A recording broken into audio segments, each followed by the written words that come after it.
What is the most undrinkable spirit in the world? It depends on who you ask, of course, but a fair number would vote for Fernet-Branca, which WSJ's Charles Passy has brought with him so we can decide for ourselves on today's Weekend Sip. Charles, thank you so much for bringing this. Pleasure as always. So this Italian-made sip has been around since 1845, you say. Has it always been controversial?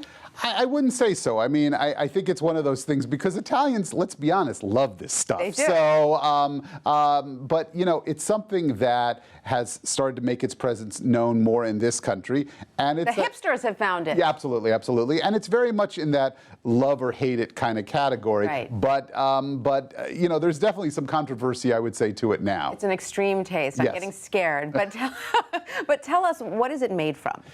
About 27 different herbs and spices. Family secret recipe. They will not tell you what's in it. But you know, like a lot of herbal liqueurs, it's usually a mix of things. Jägermeister is a classic example of that, and it's, you know, it's got tree roots, barks, you name it. It's all thrown in there. And this is in that family that includes Campari. Right. The Italians call this Amaro, and Campari is probably, I think, the best known example. This is actually outsells Campari. So it's in Italy or everywhere? And globally, Wow, yeah. Okay. But it's a bitter, basically, Yes. is the way they refer to it. And Italians like to drink it often as a digestif, as an end of evening kind of thing. So do they drink it neat like this? They do drink it neat like this. So are you ready to try? I don't know, Charles. I may need a moment to shore up my courage here. I don't know if you should smell it or not. First.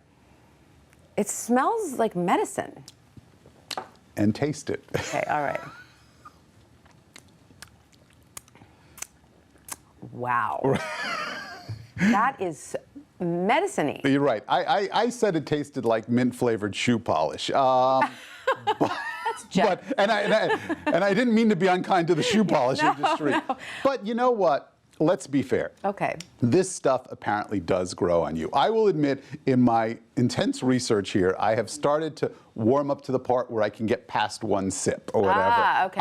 But you know, I do know people who are fans, and I will tell you, really smart drinkers love this stuff. Do they mix it with? Yeah, I mean, this has caught on particularly because of the cocktail movement. Okay, So this does. I've had Fernet-Branca in cocktails, and it goes very well. By the way, the Argentinians mix it with Coca-Cola. I can't say that's something I would want to do, but you know, this does work because it adds a lot of flavor notes to it.